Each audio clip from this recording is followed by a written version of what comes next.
दफा की बात है, एक गांव जिसका नाम सहारा नगर था सांपों की वजह से मशहूर था। उस गांव में बहुत सारे खतरनाक सांप हुआ करते थे। जो कोई भी उस गांव के पास से गुजरता तो कोई ना कोई सांप उसके सामने आ जाता और उसे डसने की कोशिश करता तो वो वहाँ से भाग जाता। उसी गांव में बिट्टू नाम का लड़का अपनी माँ और बीवी के साथ रहता था। बिट्टू के पास कोई काम नहीं था। जा बेटा, मैंने जागीरदार साहब से तेरी नौकरी की बात कर ली है, तू उनके पास जा और काम शुरू कर। पर माँ काम क्या है ये तो बताओ। तू बेटा उनके पास जाएगा तो वो तुझे खुद बता देंगे। उन्होंने तो मुझे बस यही कहा था कि अपने बेटे को काम पर भेज देना। ठीक है माँ जी, मैं कल ही जागीरदार साहब के पास जाता हूँ नौकरी के लिए। फिर जब अगला दिन निकलता है तो बिट्टू घर से निकलता है और जागीरदार साहब के पास पहुंच जाता है। तुम कौन हो लड़के और यह क्या करने आए हो?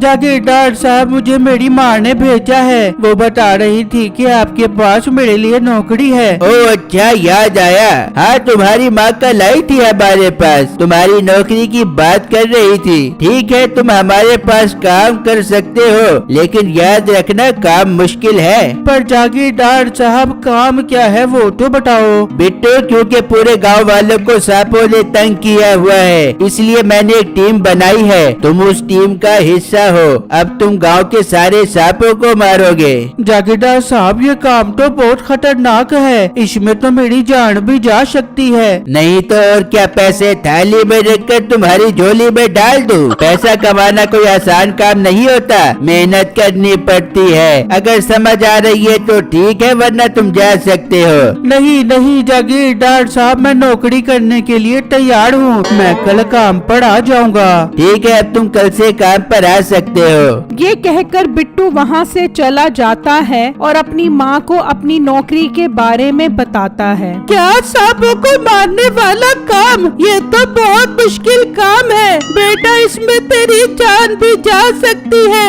नहीं बिट्टू, आप ये काम नहीं करोगे। मैं आपको खोना नहीं चाहती। हम रूखी सूखी खाकर गुजारा कर लेंगे, पर आप ये काम नहीं करोगे। हाँ बेटा, तेरी बीवी ठीक कह रही है, तू हरगिज ये काम नहीं करेगा, ये मेरा आखिरी फैसला है। वहाँ जागीरदार बहुत खुश होता है कि उसे सांपों को मारने वाला बंदा मिल गया है। मैं बहुत खुश हूँ जो मुझे सांपों को मारने वाला बंदा मिल गया है। तुम दोनों कल से उसके साथ मिलकर गांव के सारे सांपों को मारोगे। ठीक है मालिक, हम तैयार हैं सांपों को मारने के लिए। हाँ, मगर ख्याल रहे वो लड़का आगे आगे होगा और तुम दोनों पीछे रहना। अगर सांप डसेगा भी तो उसे ही डसेगा, तुम दोनों महफूज रहोगे। हाँ मालिक, मगर अगर उसे किसी सांप ने डसने की कोशिश की तो हम उस सांप को मारने की पूरी कोशिश करेंगे। बिल्कुल नहीं, उसे बचाने में तुम्हारी जान भी जा सकती है। उसे मरने देना, मेरे लिए तुम जरूरी हो वो नहीं। ठीक है मालिक, आई लव यू। आप हमारा कितना ख्याल रखते हैं, हम ऐसा ही करेंगे। फिर अगला दिन निकलता है और वो दोनों मुलाजिम सांपों वाली जगह पर पहुंचकर बिट्टू का इंतजार करने लगते हैं। ये बिट्टू अभी तक आया नहीं, इतना टाइम हो गया है। चलो फिर हम ही सांपों को मार देते हैं। नहीं नहीं, हमें मालिक ने मना किया था, हमने ऐसा नहीं करना, हमें सांप नुकसान पहुंचा सकते हैं। चलो फिर अब मालिक के पास चलते हैं और इन्हें बताते हैं। वो दोनों जागीरदार के पास आकर उसे बताते हैं कि बिट्टू काम पर आया ही नहीं। क्या वो काम पर नहीं आया? तुम दोनों चलो मेरे साथ, उसके पास चलकर उससे पूछते हैं। वो तीनों बिट्टू के घर आ जाते हैं और जागीरदार उन्हें बिट्टू के काम पर न आने की वजह से बहुत सुनाता है। जागीरदार साहब, सांपों को मारने वाला काम बहुत खतरनाक है, मेरे बेटे की जान जा सकती है, इसलिए मैं उसे ये नौकरी नहीं करने दूंगी। देख बुढ़िया, अपने बेटे की नौकरी मांगने तो खुद मेरे पास आई थी, मैंने कोई जबरदस्ती नहीं की थी, लेकिन तुमने मेरी नौकरी को ठोकर मार कर अच्छा नहीं किया। मैं तुम तीनों को ऐसी सजा दूंगा कि तुम याद रखोगे। तुम दोनों जाओ और सारे सांपों को मार दो, इन तीनों का मसला मैं खुद हल करूंगा। फिर वो तीनों वहाँ से चले जाते हैं और वो दोनों मुलाजिम गांव के सारे सांपों को मार देते हैं, लेकिन एक सांप बचकर वहाँ से भाग जाता है और बिट्टू के घर छुप जाता है। चलो सारे सांपों को लेकर चलते हैं और मालिक को दिखाते हैं। वो मरे हुए सारे सांप ले जाते हैं, जिन्हें देखकर जागीरदार बहुत खुश होता है। वह बहुत अच्छा काम किया है तुमने। अब मीठे तुम एक काम करो, एक सांप लेकर बिट्टू के घर जाओ और सांप को वहाँ फेंक दो। हम उन पर इल्जाम लगा देंगे कि उन्होंने सांपों को मारा है और सजा के तौर पर उन्हें समंदर के उस पार जंगल में फेंकवा देंगे, जहाँ जंगली जानवर उन्हें नोच कर खा जाएंगे। अरे वाह मालिक, सजा देने का तरीका तो बहुत अच्छा है। हम दोनों जाते हैं और ये सांप उसके घर फेंक देते हैं। वहाँ बिट्टू की नजर उस सांप पर पड़ती है। हाय, सांप घुसाया हमारे घर के अंदर, इसे मारो। इंसान, मुझे कुछ मत कहना, मैं तुम्हें नुकसान नहीं पहुंचा रहा। उन्होंने हमारे सारे खानदान को मार दिया है, मुझे बचा लो वरना वो मुझे भी मार देंगे। सांप भाई, आप बोल सकते हो? हाँ, मैं बोल सकता हूँ। ये नाग मणि है, तुम इसे खा लो तो तुम्हारे अंदर भी सांपों वाला जहर आ जाएगा। तुम जिसको भी काटोगे वो मर जाएगा, लेकिन तुम मुझे बचा लो। बिट्टू वो नागमणि खा जाता है तो तभी वो दोनों मुलाजिम भी वहाँ आ जाते हैं। वो खिड़की से सांप अंदर फेंकने लगते हैं तो देखते हैं कि अंदर शीशनाग है। ये क्या?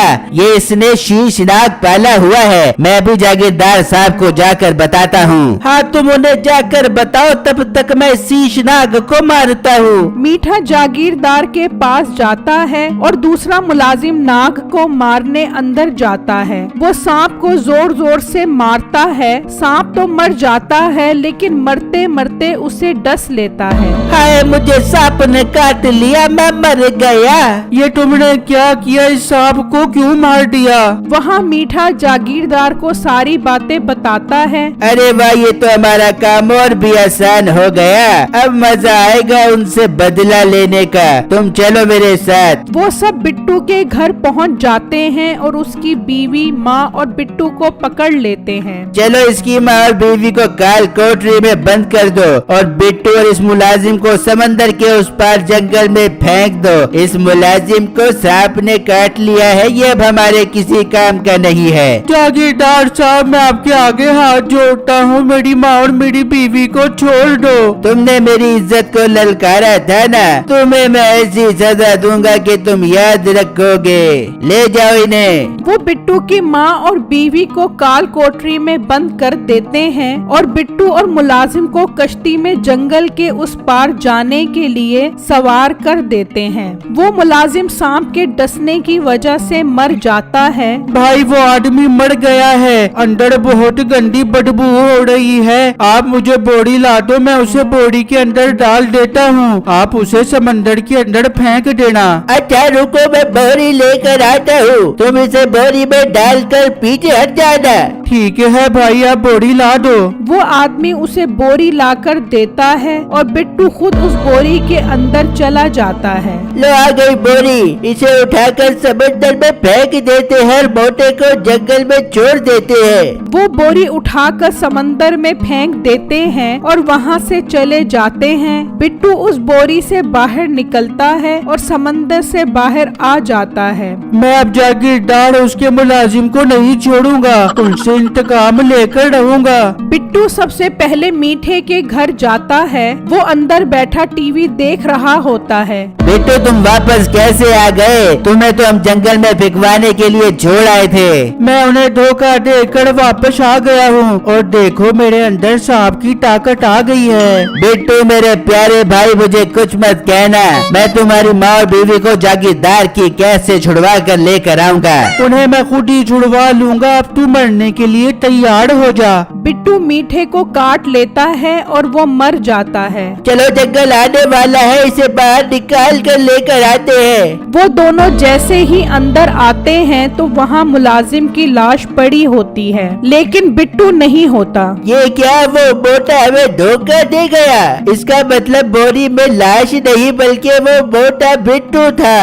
बिट्टू जागीरदार के पास जाता है। ये क्या बिट्टू, तुम वापस कैसे आ गए? मैं तुमसे अपनी माँ और बीवी का इंतकाम लेने वापस आया हूँ। तुमने मुझे बहुत दुख दिया है। मैं तुम्हें ऐसा काटूंगा कि तुम्हें पानी भी नहीं मिलेगा। बिट्टू, मुझे कुछ मत कहना, मैं तुम्हारी माँ और बीवी को भी आजाद करता हूँ। बिट्टू उसकी एक नहीं सुनता और उसे भी काट लेता है और अपनी माँ और बीवी को छुड़वा कर ले जाता है और उस मरे हुए शीशनाग का शुक्रिया अदा करके उसे जमीन में दफना देता है।